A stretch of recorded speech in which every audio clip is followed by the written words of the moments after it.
irá-se. Porém, ele é grande em força, mas grande em força. Ao culpado não tem por inocente.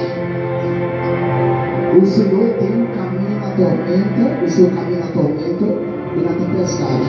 As nuvens do céu é o pó dos seus pés. Eu quero falar hoje aqui, antes de ministrar essa palavra, sobre a história de um homem chamado Naum. Naum, ele era de Elcos. Ele pertencia a uma cidade por nome de Elcos.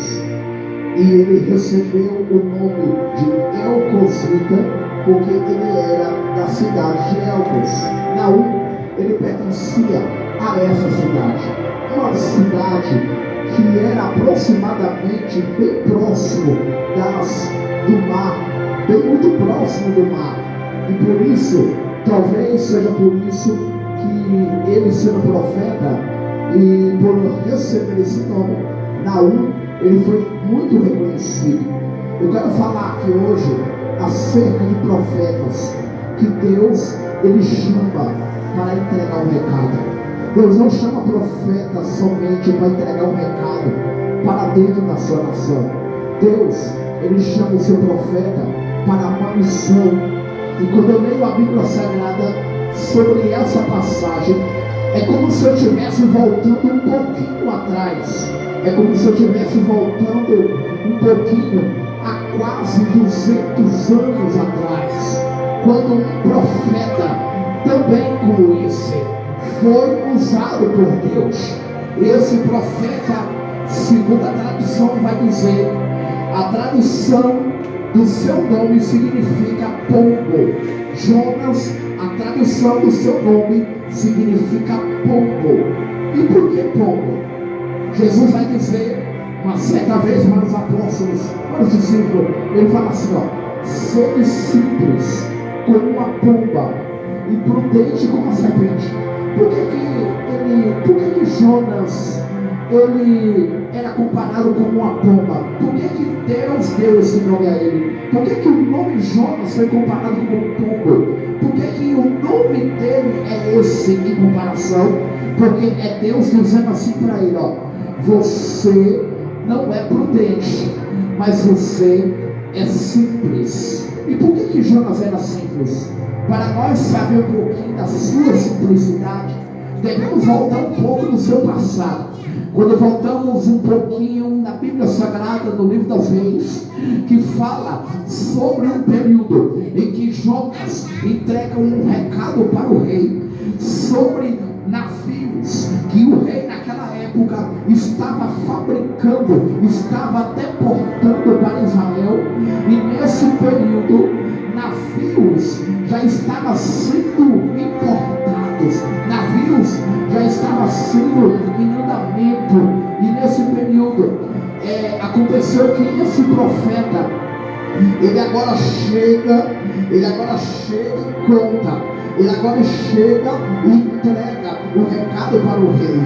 Ele entrega uma profecia para o rei.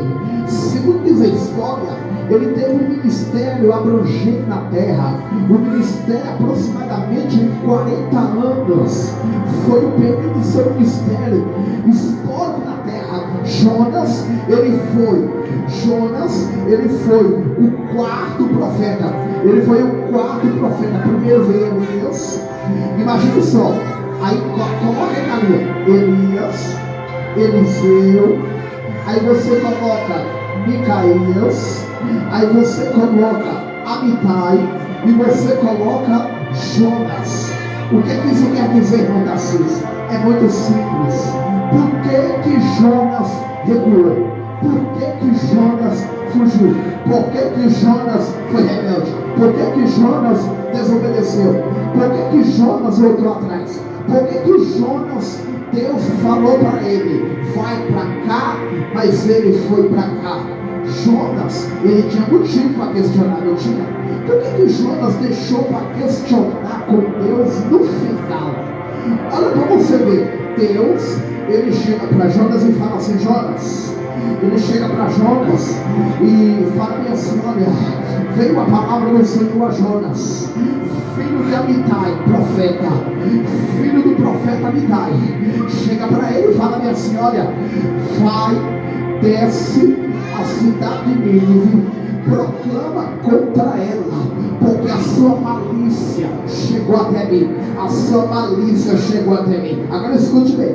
Deus falou para ele: proclama, porque a sua malícia chegou até mim. O que Jonas fez? Jonas, ele desce, porque Jonas, ele pertencia a um território chamado Jope.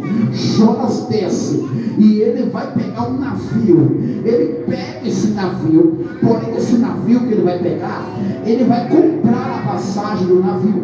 E a passagem do navio que ele vai comprar, ele vai garantir a vaga. Ele entra no navio, porém ele vai em outra direção. Ele não vai pela direção que Deus falou que era para ele. Ele vai em outra direção. Como no mar não tem estrada, o mar é mar, então não tem como você encontrar caminho, estrada. Como você vai saber? É muito simples. Pelo soprar do vento, você sabe muito bem a direção que o vento, que o barco vai. Então imagine só, Jonas está no navio. Jonas agora está com sono. Jonas, ele desce bem no fundo do barco, do navio. Ele vai dormir. O que acontece? Jonas pegou um navio que ia para Tarsis. Imagine só, Tarsis era um território que pertencia a outro país, a outro continente. Ele sai da Ásia para a Europa. Ele corta a Ásia para a Europa. Ele vai cortar o mar agora. E agora, Jonas, ele vai no sentido descendo. Ele não vai no sentido subindo. O sentido que o mar está levando ele é descendo. Não é subindo, é descendo. Então tudo bem, Jonas está dormindo. De repente parece que nada está acontecendo. Parece que está tudo bem. Jonas acha que vai descansar desse jeito. Ele acha que pode descansar desse jeito. Escuta o que eu vou falar de Deus aqui, ó. Quando você ouve a voz de Deus e obedece, descansa. Se você é fiel, se você é obediente, se você está bem na presença de Deus, o vento que soprar, descansa. Mas se você for desobediente, você tem que se preocupar, porque tem vento que é próprio Deus que permite vir, mas o vento que Deus não permite, só você pode tirar. Aí o que acontece?